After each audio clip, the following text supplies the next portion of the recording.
اسے لٹا کر واش روم سے ٹاول گیلا کر کے لایا اور اس کا دوپٹہ اس کے جسم سے الگ کر کے سائڈ پہ رکھا۔ پھر اسے گیلے ٹاول سے اس کا چہرہ، گردن، ہاتھ پیر اچھے سے صاف کیے۔ پھر اس کو اچھے سے بلینکٹ اڑایا جس سے اس کے حواس کچھ بحال ہوئے تھے۔ وہ ٹاول واش روم میں رکھنے کے لیے بڑھا تو حیات اس کا ہاتھ پکڑ کر روک رہی تھی۔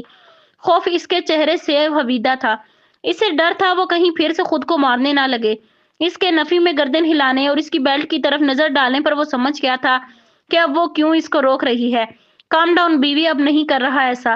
تم ٹھیک ہو جاؤ پھر خود سزا دے دینا۔ اس کے اس طرح بولنے پر وہ پھر بدکی تھی اور اس کے ہاتھ پر گرفت مضبوط کر کے کھینچنے لگی تھی۔ پتہ نہیں کیا خوف لاحق ہو گیا تھا جو پھر وہ بگڑتی جا رہی تھی۔ اوکے ویٹ، میں فریش ہو کر آتا ہوں، ٹھیک ہے؟ اس کے کچھ بولنے سے پہلے وہ واش روم کی طرف بڑھا تھا اور 5 منٹ بعد پھر اس کے سامنے تھا۔ زمین سے بیلٹ اٹھا کر ٹیبل پر رکھنے کی نیت سے جھکا تو حیات کے چیخنے پر پھر اس کی طرف بھاگا، جو اس کے بیلٹ اٹھانے سے پھر سے خوف زدہ ہو گئی تھی اور نفی میں سر ہلاتی شاید اسے روکنے کی کوشش کر رہی تھی۔ نو، بیوی بیلٹ کو صرف اٹھا کر رکھ رہا تھا۔ اب بس، نو ڈرنا اور نو رونا۔ اس کے ساتھ ہی اس کے بلینکٹ میں لیٹتا، اسے اپنے حصار میں چھپاتا، پرسکون کر رہا تھا۔ اگر وہ ہوش میں ہوتی تو اسے کب اس طرح کرنے دیتی، مگر اس وقت وہ خود اتنی ڈری ہوئی تھی اور شاید اسے خود ضرورت تھی اس کے سہارے کی۔ وہ اتنی پتلی دبلی تھی کہ اسے ایسا محسوس ہو رہا تھا جیسے کسی کمسن بچی کو خود میں چھپایا ہوا تھا۔ اس کے وجود میں وہ بالکل ہی گم ہو رہی تھی۔ اسے خود میں بھینچنے کی شدت میں اضافہ ہوا تھا اور وہ اس کے آغوش میں سمٹتی خود کو اس کے خوف سے بچا رہی تھی۔ اور پھر کتنی دیر تک وہ اسے سمجھاتا، تسلیاں دیتا، آخر کار سلانے میں کامیاب ہو چکا تھا۔ رات دھیرے دھیرے بیت رہی تھی مگر نیند نوفل احمد خان کی آنکھوں سے کوسوں دور تھی۔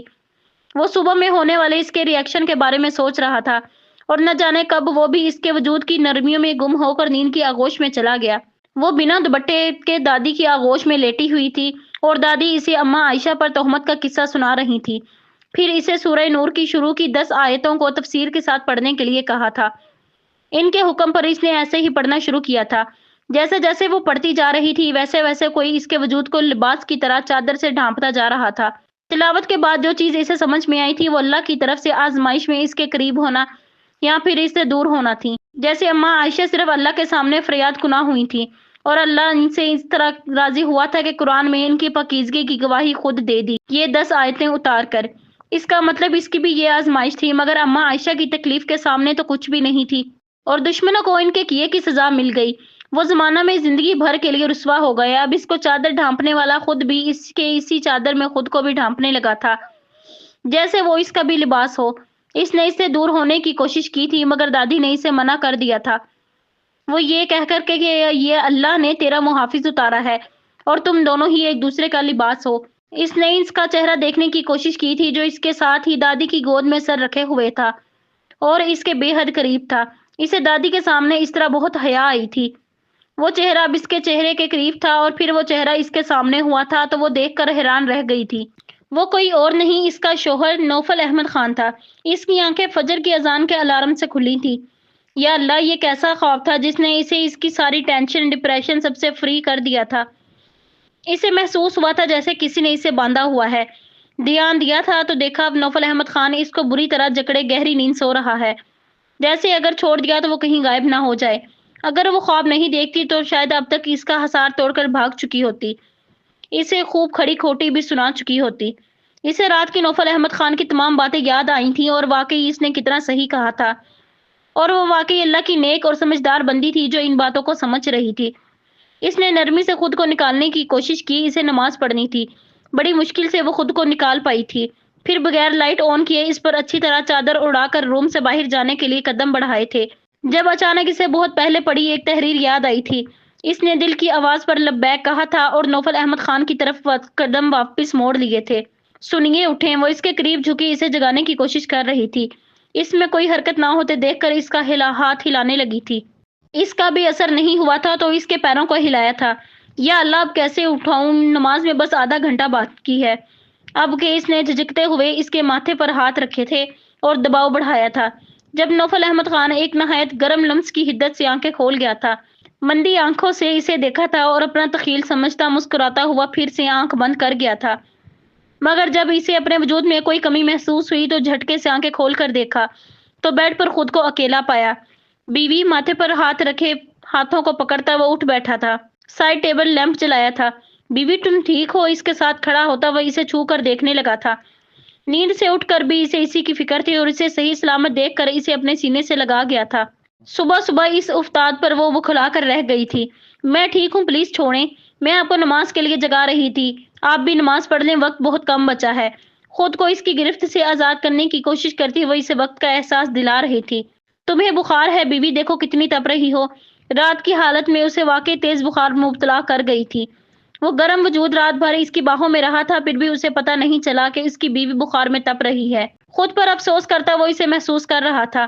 میری نماز قضا ہو جائے گی، اللہ ناراض ہو جائے گا، پھر آپ کو بھی گناہ ملے گا اور مجھے بھی۔ پلیز بعد میں دیکھ لینا، ابھی چھوڑیں۔ اس کی روحانسی آواز پر وہ اسے آزاد کر گیا تھا۔ اوکے جاؤ جلدی پڑھ لو، پھر ناشتہ کر کے میڈیسن لینی ہے۔ آپ بھی نماز پڑھیں پلیز۔ دادی کہتی ہیں فجر کی نماز بنیاد ہے دن بھر کی خوشحالی اور سکون کی۔ فجر کی نماز کی پابندی ہمیں منافقت سے بچاتی ہے۔ پڑھ لیں آپ بھی جلدی سے۔ اس کے اتنے معصوم انداز میں سمجھانے پر نوفل احمد خان پورے 15 سالوں کے بعد اپنے رب کے سامنے جھکنے جا رہا تھا، وہ بھی صرف اپنی بیوی کے لیے۔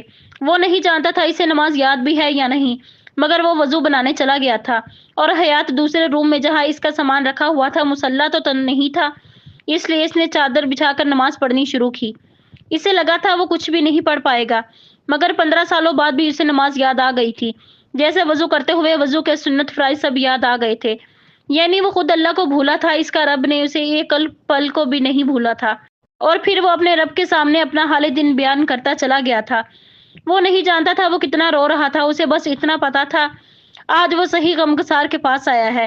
کتنی دیر تک وہ ایسے ہی اپنے رب کے سامنے بیٹھا رہا تھا، اور بے شک اللہ نے خود فرمایا وہ نہایت مہربان اور رحم کرنے والا ہے، اپنے بندوں کی ایک ہی پکار پر لبیک کہنے والا ہے۔ کوئی ایسا رب جو اتنی غفلت کے بعد بھی تمہیں اپنے در پر نہ صرف بٹھاتا ہے بلکہ تمہیں نوازتا بھی ہے، جو تم سے صرف تمہارے لیے محبت کرتا ہے جس کی کوئی حد نہیں ہے۔